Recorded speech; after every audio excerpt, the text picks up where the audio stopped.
Muito bem, voltamos a falar direto da página do Jornal Visão Espírita, no YouTube e no Facebook, para mais uma gota de Espiritismo, mais uma gota de Evangelho no Lar, a visita de Jesus à nossa casa. Seja muito bem-vindo, vamos fazer o circuito completo, com a oração inicial, na sequência uma leitura edificante, o livro é Segue-me, de Emmanuel por Chico Xavier. Hoje caiu o tema Contra o Perigo, vamos lendo e explicando, na sequência um trecho do Evangelho segundo o Espiritismo. Hoje caiu o capítulo 16, não se pode servir a Deus e a Mamon, e o item é Parábola do Mal Rico. A gente vai ler e vai explicar também. No final, a gente se coloca como instrumentos para a finalização da fluidificação da água e encerramos o nosso evangelho, que tem o propósito de ser um auxílio àquelas pessoas que têm dificuldade em fazer o evangelho sozinho em casa. De repente são aqueles que professam a fé espírita sozinho em casa, põe no celular, põe no YouTube, põe no tablet, na televisão, enfim, toca ali, vai fazendo o evangelho conosco, separa a água e está tudo completo. A família toda se reúne, coloca na televisão, porque a gente tem dificuldade de ler em voz alta, de explicar o evangelho, faz conosco também. Esse é o objetivo, não tem fins lucrativos nenhum, não tem propaganda, não tem nada, o objetivo é única e exclusivamente servir o Cristo, né? Com nossas imperfeições, com nossas qualidades, enfim, mas nos colocando à disposição. Esse é o ponto, tá bom? Então vamos lá. Elevemos o nosso pensamento até Jesus. Pense em Jesus como você acha que Ele é. Senhor Jesus, querido Mestre e amigo, Deus Pai Todo-Poderoso, benfeitores espirituais, amigos mentores que nos acompanham, seu Calixto, Dona Zélia, seu João Leão Pita, seu Joaquim, seu Romeu, seu Alexandre, doutor Agripino, nosso querido amigo seu Caibar, sua equipe de Alvorada Nova, seu Bezerra de Menezes, seu Allan Kardec e seu Agostinho. Claro, nosso guia espiritual, cumprimentando o meu cumprimento a todos os presentes. Seu Otávio, muito obrigado pela presença também, seja bem-vindo. Senhor Jesus, nos reunimos em Teu nome, somos mais de dois, então sabemos efetivamente da Sua presença em meio a nós, e por isso já vos agradecemos a visita. Agradecemos também, Senhor, por tudo de bom que nos aconteceu na última semana. Agradecemos por tudo de ruim que não aconteceu conosco na última semana. Muito obrigado. E claro, agradecemos também por tudo de ruim que aconteceu conosco, porque afinal de contas já foi, já passou, não devemos mais. Graças a Deus, já é uma página virada, já foi, seja qual for a dor, seja qual for o sofrimento, seja qual for aquilo, seja o que for aquilo que consideremos ruim, já passou, e por isso muito obrigado pelo acréscimo de misericórdia que o Senhor tem conosco, né? Eu acho importante isso, nós ressaltarmos sempre esse carinho que o Senhor tem conosco e esse acréscimo de misericórdia que o Senhor tem conosco, que é muito importante, e por isso muito obrigado também. Apostando nesse acréscimo de misericórdia, pedimos que o Senhor não olhe as nossas imperfeições, mas a fé que anima o nosso coração nesse momento, a vontade de servir, o desejo de ser útil, para que possamos então, como instrumentos de sua paz, fazer o melhor evangelho possível, inspirado, com conhecimento, divulgando a doutrina, auxiliando a nós mesmos em primeiro lugar e depois aqueles que porventura possam assistir esse vídeo. Sabedores então, mestres de sua presença em meio a nós, damos por iniciado o nosso Evangelho no Lar, com o coração cheio de gratidão. Muito obrigado. É isso. Vamos lá então? Contra o perigo. O livro Segue-me, de Emmanuel por Chico Xavier, sempre tem uma passagem do Evangelho. Essa é de Lucas, e esse capítulo de Lucas é o 12, versículo 8. Nesses capítulos, Lucas está colocando uma série de ensinamentos de Jesus que teriam ocorrido naquele trânsito de Jesus até Jerusalém. Era muito longe, era a pé, né? Era complicada a situação, muito difícil naquela época, evidentemente, e Jesus não perdia nenhuma oportunidade de ensinar. E o Lucas colocou algumas coisas no seu evangelho. Ele não tem a metodologia de dizer onde foi, como foi, mas é um evangelho bastante amplo daquilo que Jesus ensinou, né? Tanto que a gente vai ler daqui a pouquinho a parábola do mal rico, que está em Lucas capítulo 16, né? E aqui o Emmanuel separou o trecho do Lucas capítulo 12, versículo 8, que diz o seguinte: E digo-vos que todo aquele que me confessar diante dos homens, também o Filho do Homem o confessará diante dos anjos de Deus. Há uma tradição de que isso teria acontecido numa visita que Jesus estava fazendo a uma região de deuses adoradores, de adoradores de deuses pagãos, como Baal, por exemplo. E aí Jesus, estando reunido com os apóstolos, teria dito isso: olha, vocês têm que professar a fé e me assumir que são cristãos. Não no exteriormente, mas nos atos. Que as pessoas olhem e vejam que aquela pessoa é diferente.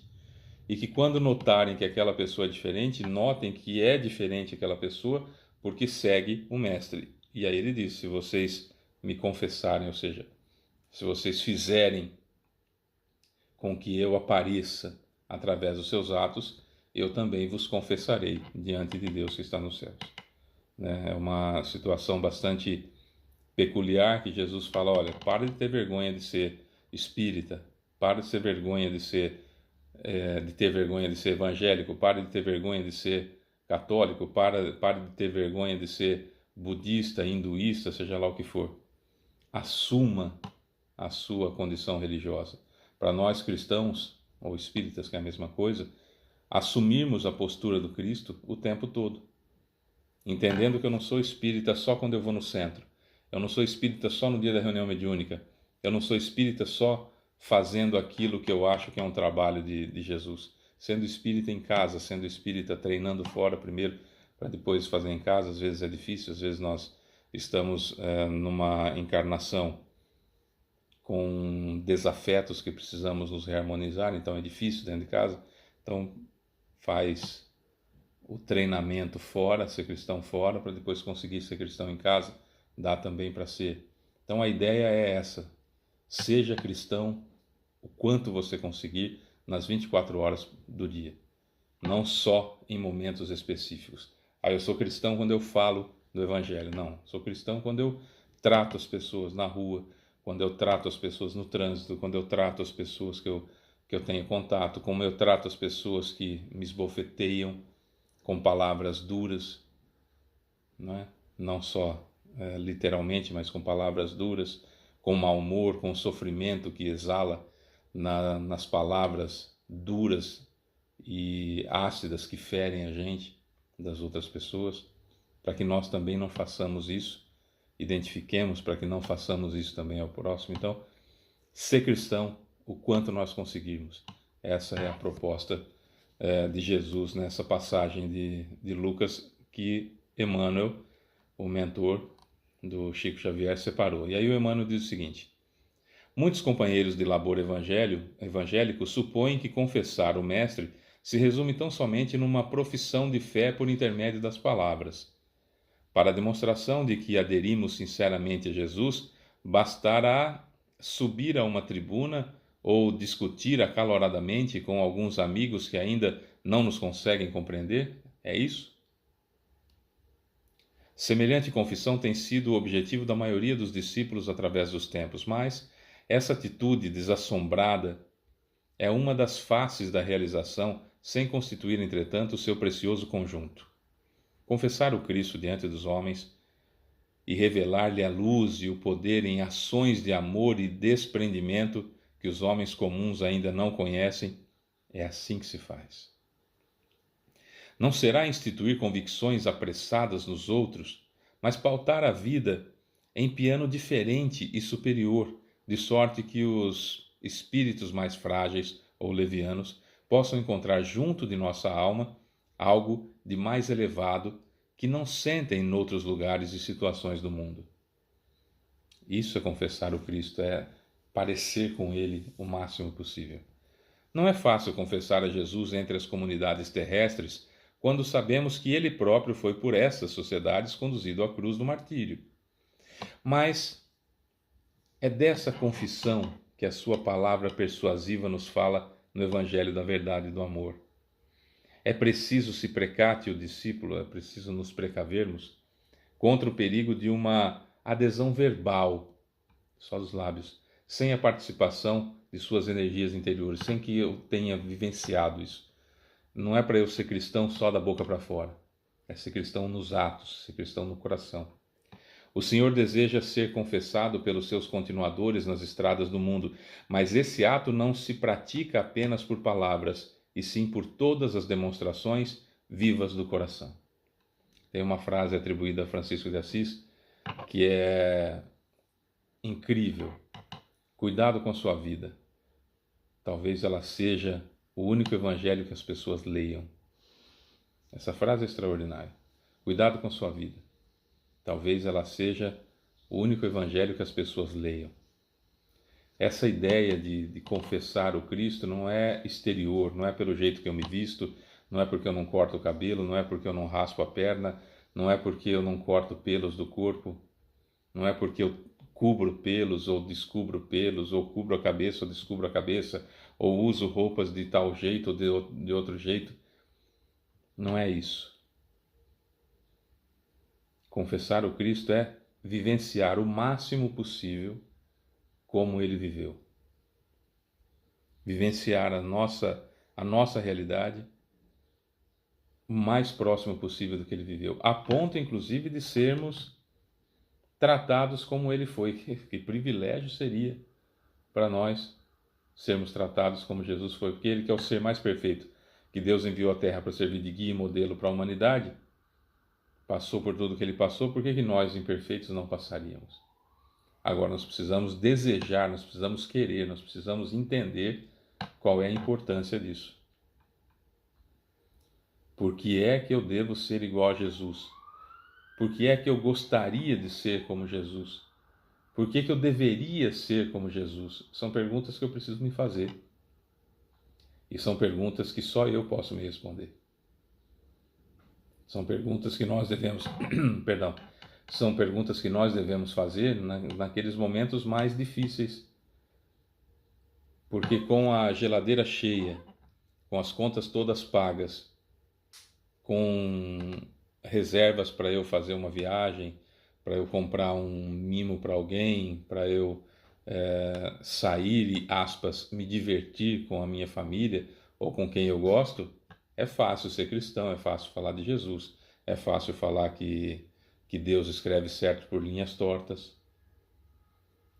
No momento que a dor bate na sua porta, vem sem avisar, entra, fica ao seu lado e parece que não vai sair de perto de você, é nesse momento que nós precisamos demonstrar que continuamos sendo cristãos.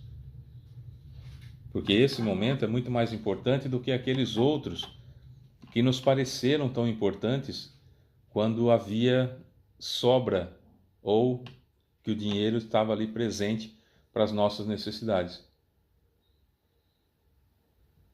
Por que é mais importante? Porque toda vez que eu tenho facilidades, toda vez que eu tenho oportunidade de, aspas, de novo, viver a vida, fecha aspas, toda vez que eu tenho essa oportunidade, eu estou me endividando, via de regra. Via de regra. Seja bem claro que eu estou falando via de regra. Não é tudo, que todo absolutismo seria burro.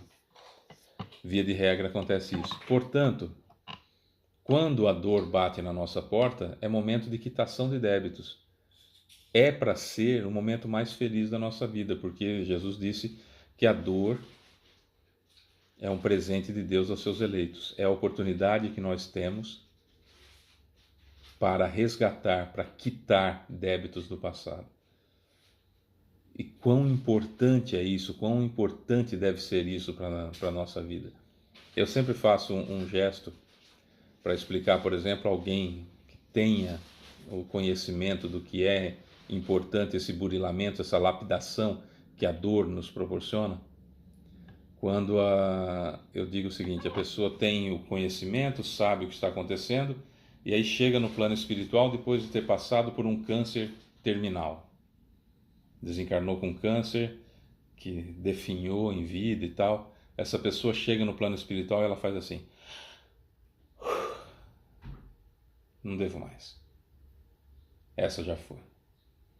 E aquele sentimento de gratidão, aquele sentimento de oportunidade aproveitada, preenche o coração da pessoa, e essa pessoa, nesse momento, entende o que significa que a dor é um presente de Deus aos seus eleitos.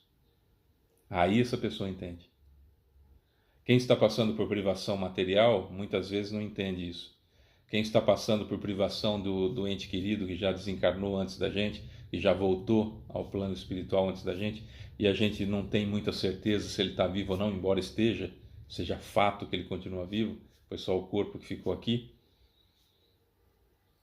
Apresenta-se um sofrimento que a gente não entende ser um sofrimento que Deus manda para os seus eleitos, porque é um sofrimento que tem a base no egoísmo, é um sofrimento que tem a base no orgulho, é um sofrimento que tem a base na ideia de que nós somos mais importantes do mundo, nós somos o centro do universo.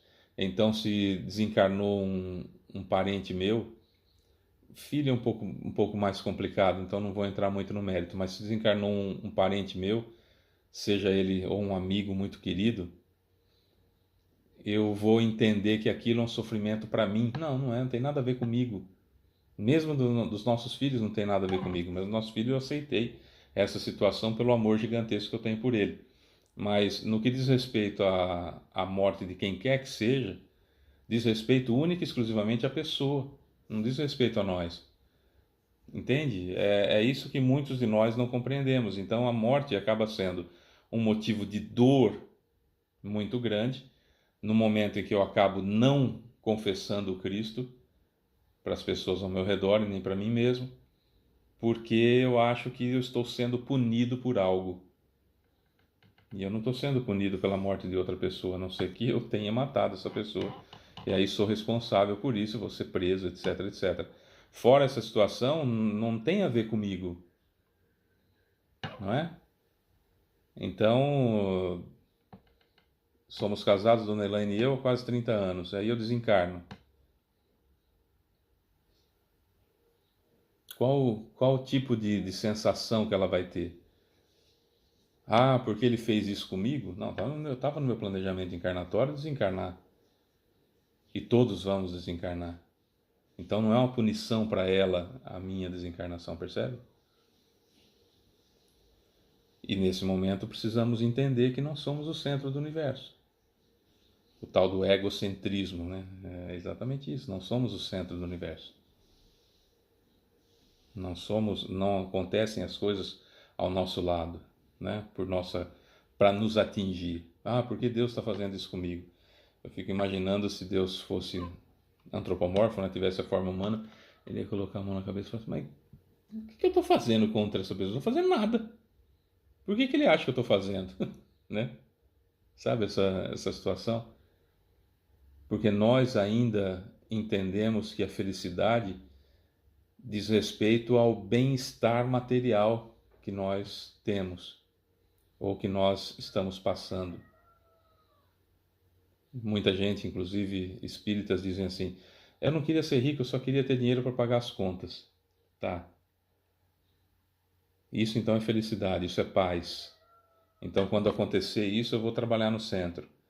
Quando acontecer isso, eu vou ajudar o próximo. Mas e se ajudar o próximo, eu tenho que sair do chamado bem-estar, tenho que sair da minha zona de conforto. Nós vivemos dias, por exemplo, que até a psicologia moderna vai dizer para você que você tem que viver primeiro a sua vida e depois o tempo que sobrar, você vai auxiliar o próximo. Ou você vai fazer alguma coisa por alguém, mas você tem que focar em si mesmo. Quando a proposta do Cristo é abrir mão da sua vida em favor do próximo. É bem diferente. É bem diferente. Ah, mas se eu não estiver bem, Fábio, como é que eu vou ajudar outra pessoa? Confesse o Cristo. Faça o certo. E você vai ver que não haverá tempo para ficar com as próprias neuras e vendo o sofrimento do outro empaticamente, envolvendo-se com a necessidade do próximo, doando-se por Cristo, você vai ver que muita coisa vai se resolvendo dentro de você. Porque vencer o egoísmo e vencer o orgulho é a nossa meta principal. Mas nós, mesmo dentro da religião, a gente quer vivenciar o egoísmo. Primeiro eu e a minha família, depois os outros. Quer um exemplo? Há muitas reuniões de vibração. O que é uma reunião de vibração? As pessoas vêm, colocam o nome e o endereço da pessoa que quer que receba a oração e nós nos reunimos em uma reunião de vibração, várias pessoas, lemos os nomes e vamos orando simultaneamente, em uníssono, para aquela pessoa, juntando as energias espirituais e as nossas. É uma grande quantidade de energia que vai para a pessoa. Isso promove desobsessão, ou seja, o espírito é atraído para o centro, até o perispírito se fortalece e determinadas doenças são então contornadas por isso, que o perispírito bom faz com que o corpo se regenere, né? Porque o objetivo do espiritismo o espiritismo não veio para curar corpo, né?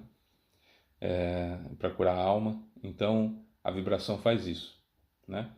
E muitas reuniões de vibração não funcionam corretamente porque enquanto nós estamos lendo o nome das pessoas que a gente não conhece muitas vezes, os participantes da reunião, cada um está pensando no seu ente querido, no seu problema. Não, mas eu tenho que vibrar também pelo fulano de tal. E isso faz com que desregule toda a situação da reunião mediúnica por um negócio chamado egoísmo. Olha que coisa simples, que a gente não percebe. Sendo que no final da reunião, depois que lemos todos os nomes, o dirigente normalmente vai dizer assim: bom, então agora cada um de nós vai pensar nos seus entes queridos que gostaria que recebesse a vibração. E se aguarda um tempo para que essas pessoas sejam atendidas também. Por que eu vou ficar não fazendo isso durante a vibração para aquelas pessoas que efetivamente precisam? Ou então o participante da reunião, ele chega, pega o caderno de vibração e coloca lá 5, 6 nomes. Coloca o nome do pai, da mãe, do filho, da filha, do vizinho, da direita, o parente, e coloca 10 nomes, 6, 10 nomes no caderno de vibração de pessoas que sequer estarão aptas a receber aquela situação, achando que tudo é mágico dentro do centro espírita. Não é. Tem todo um porquê do porquê, temos que gerar as energias, temos que saber desprender as energias, temos que ter alguém que vai fazer essa ponte. Então, quem escreveu o nome no caderno de vibração, no momento, no dia, no horário da reunião mediúnica, estará mentalizando o centro espírita e mentalizando a pessoa para que receba a vibração, para que chegue até lá.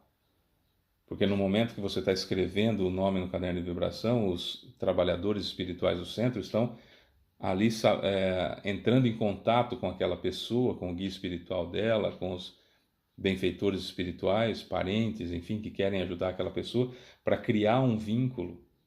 Não é mágico. Não saem desembestados em 20 segundos, 10 segundos entre um nome e outro, saem correndo, né? Para atender aquela pessoa e depois voltam. Não é assim, são espíritos preparados. Então lê o nome lá, Fábio Pereira. Então quando o dirigente lê o nome Fábio Pereira, já se levanta alguém, eu estou aqui para representar o outro, então você e você, espíritos tais, vão cuidar desse caso e vão levar as energias que esse grupo vai gerar. Aí gerou a energia, eles vão pegar essa energia e vão levar essa energia até o Fábio Pereira. Aí lê o próximo nome, a mesma situação. Então tem que saber o que está acontecendo, não é mágica. Fábio Pereira, Fábio Pereira, Fábio Pereira, Fábio Pereira, Fábio Pereira, vários nomes, né? Fábio Pereira, Fábio Pereira, Fábio Pereira, Fábio Pereira, Fábio Pereira. E os espíritos que se virem. Não, tem que dar um tempo para que haja geração de energia, para que geremos as energias para aquela pessoa, para que essas energias possam ser captadas pelos espíritos e poder ser levadas para as outras pessoas. É assim que funciona. Eu tenho que saber aquilo que eu estou fazendo. Eu tenho que entender por que eu faço isso. Por que no centro acontece isso? Sabe? E pegar o diverso, né? Então é importante estudar vários livros, entender vários livros, porque vem alguém e dá uma interpretação sobre aquele assunto. Vem outra pessoa e dá outra interpretação sobre aquele assunto. Qual é o real? Cada um tem um ponto de vista. Qual que é o certo? Aquele que eu concordo?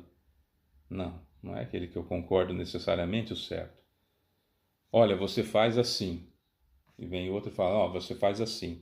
E são diferentes as duas situações. Vamos estudar? Vamos estudar o livro dos Espíritos? Vamos entender como funciona? Vamos estudar o livro dos Médiuns? Vamos entender como funciona? Vamos estudar André Luiz, por exemplo, e vamos entender como funciona? E aí tomamos a melhor decisão, que às vezes é diferente do que A disse e do que B disse. Às vezes é diferente até disso.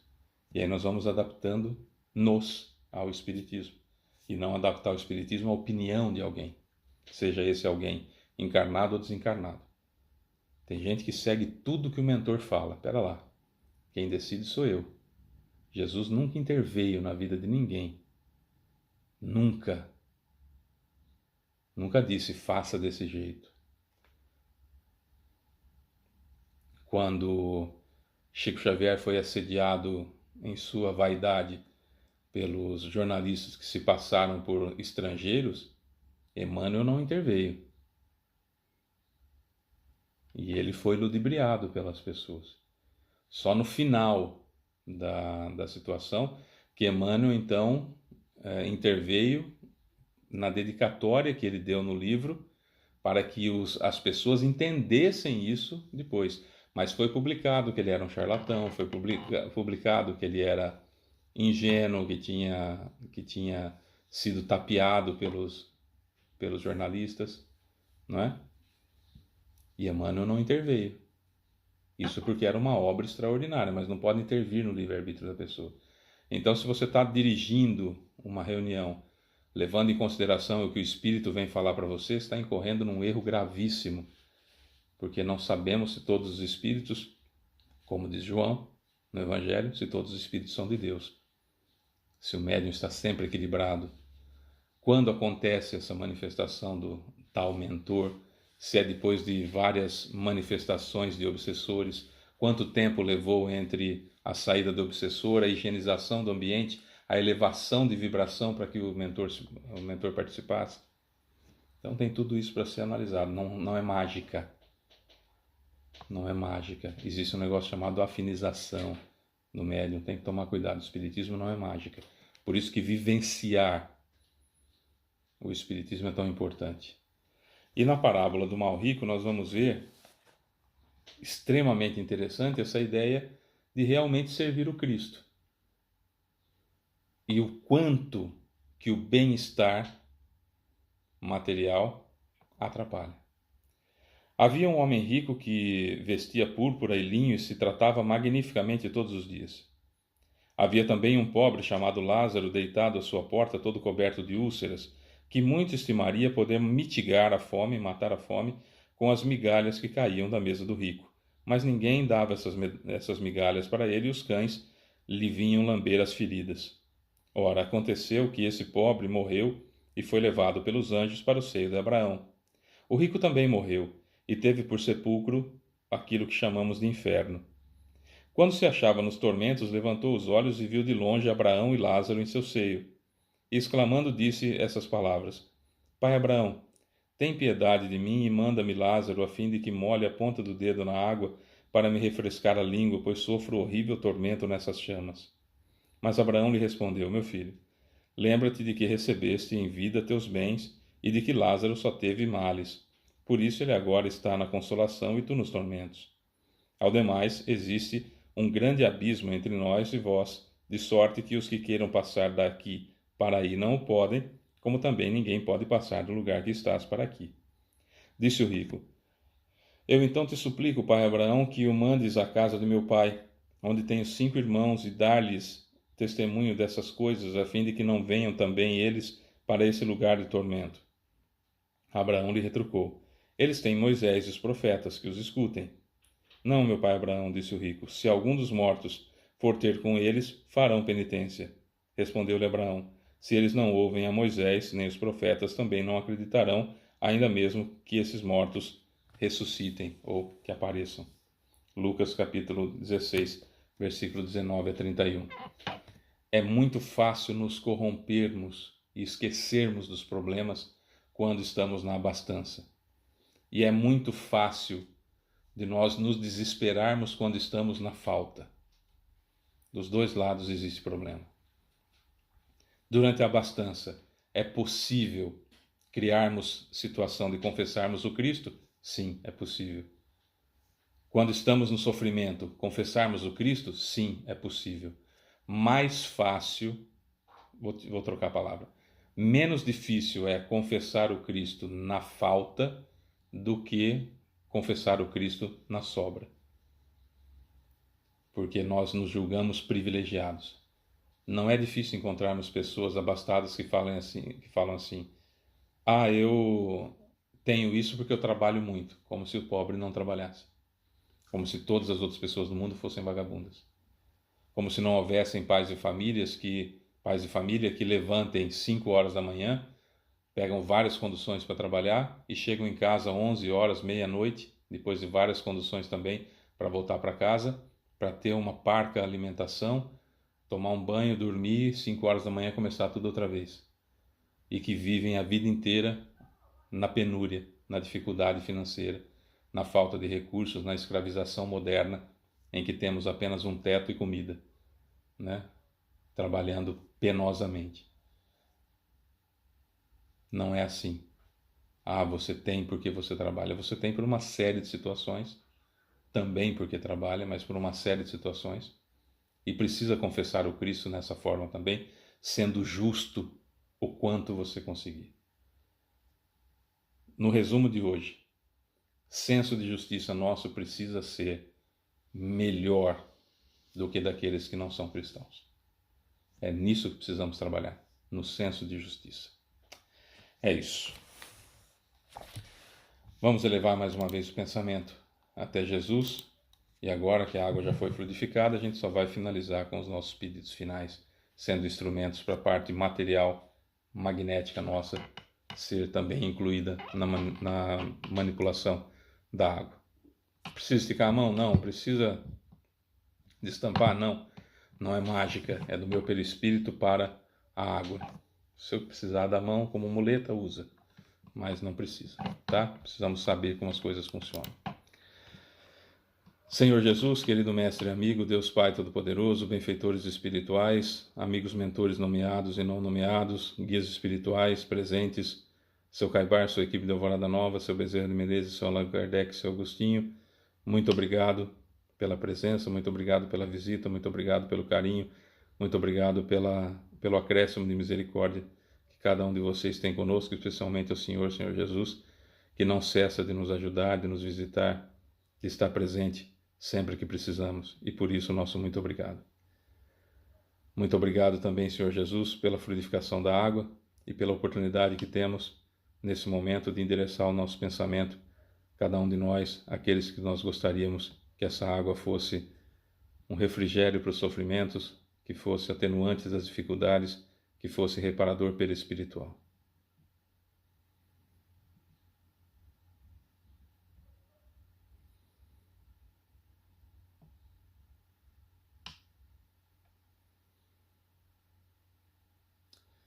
Assim sendo, Senhor Jesus, nossa gratidão eterna pela sua presença em meio a nós, por acréscimo de misericórdia, repito, e na semana que vem aqui estaremos de volta, aguardando nova visita do Senhor e dos mentores, dos benfeitores espirituais à nossa casa. Que assim seja. É isso, meus amores. Beijo para você que fica. Até semana que vem. Tchau.